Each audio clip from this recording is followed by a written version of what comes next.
ছুটির দিনে কক্সবাজারে ভিড় বেড়েছে পর্যটকদের। নীল জলরাশিতে মেতে উঠেছেন ভ্রমণ পিপাসুরা। বিস্তারিত জানাতে সৈকতের সুগন্ধা পয়েন্টে আছেন রিপোর্টার সুজাউদ্দিন রুবেল। সরাসরি যাচ্ছে তার কাছে।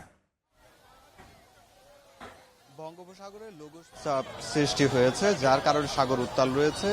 আর আবহাওয়া অফিস থেকে 3 নম্বর সতর্ক সংকেত জারি করা হয়েছে গতকাল রাত থেকে। সেটি এখনো পর্যন্ত সাগর উত্তাল। আমরা যেটা দেখছি সাগরের বড় বড় ঢেউ সেটি উপকূলে আঘাত করছে। কিন্তু এর মাঝেও আজকে যেহেতু সাপ্তাহিক ছুটির দিন, কক্সবাজার সমুদ্র সৈকতে ভিড় করেছে 3টি পয়েন্টে। এখন যদি বলতে হয়, লাইফগার্ড সংস্থা যেটি বলছে, প্রায় 70 থেকে 1 লাখের কাছাকাছি পর্যটক এখন কক্সবাজার সমুদ্র সৈকতে 3 কিলোমিটার এলাকা জুড়ে অবস্থান করছে এবং তারা সমুদ্রের যে নোনা জল রয়েছে সেখানে উৎসবে আনন্দে মেতে রয়েছে। বিশেষ করে আমরা লক্ষ্য করছি সকল বয়সী মানুষ, শিশু থেকে শুরু করে নারী পুরুষ বৃদ্ধ সবাই কিন্তু সাগরে নেমে পড়েছেন।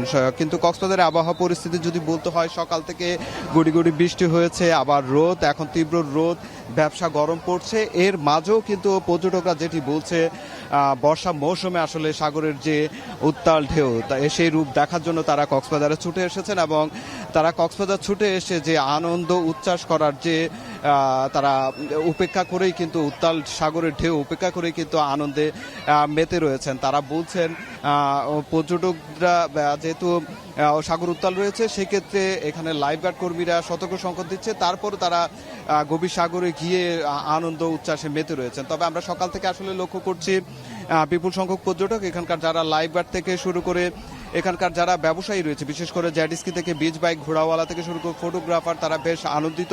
তারা যেটি বলছে, যেহেতু বিপুল সংখ্যক পর্যটক ছুটে এসেছে সেক্ষেত্রে ব্যবসা বাণিজ্য তাদের ভালো হচ্ছে। শুধু এখানকার সৈকত পাড়ের ব্যবসা নয়, অন্যান্য যে হোটেল ব্যবসা, 5 শতাধিক হোটেল মোটেল রেস্তোরাঁ যে ব্যবসা রয়েছে সেসব জায়গা সহ অন্যান্য বিনোদন কেন্দ্রগুলোতে যেহেতু মানুষ ছুটে আসছে সেক্ষেত্রে তাদের ব্যবসা বাণিজ্য অনেকটাই চাঙ্গা এবং তারা বেশ ভালো ব্যবসা করছে সেটি জানিয়েছে। তবে আমরা যেটি লক্ষ্য করছি, যেহেতু সাগর উত্তাল 3 নম্বর সতর্ক সংকেত রয়েছে, সেই ক্ষেত্রে সাগরের যেখানে ঝুঁকিপূর্ণ এলাকাগুলো রয়েছে সেগুলো চিহ্নিত করে লাল পতাকা টাঙিয়ে দেওয়া হয়েছে। আবার অনেক জায়গায় যেখানে লাইফগার্ড সেবা রয়েছে সেখানে লাল হলুদ পতাকা টাঙিয়ে দেওয়া হয়েছে এবং লাইফগার্ড টাওয়ারে লাইফগার্ড সদস্যরা অবস্থান করছে, আবার নিচে বালিয়াড়িতে টহল দিচ্ছে এবং অনেকে আমরা লক্ষ্য করছি বাঁশি বাজিয়ে এবং নানা ধরনের কাগজপত্র নিয়ে পর্যটকদের সচেতন করার জন্য যে কার্যক্রম চালিয়ে যাওয়া সেটি করছে। তবে আমরা লক্ষ্য করেছি লাইফগার্ডের পাশাপাশি ট্যুরিস্ট পুলিশ বীজ কর্মীরাও সার্বক্ষণিক নজরদারি রেখেছে যাতে কোনো ধরনের দুর্ঘটনা এড়ানো যায়। তো এই ছিল আমার কাছে সৈকত থেকে সবশেষ। পর্যটকদের পদচারণার খবর জানতে সরাসরি ছিলাম কক্সবাজারে।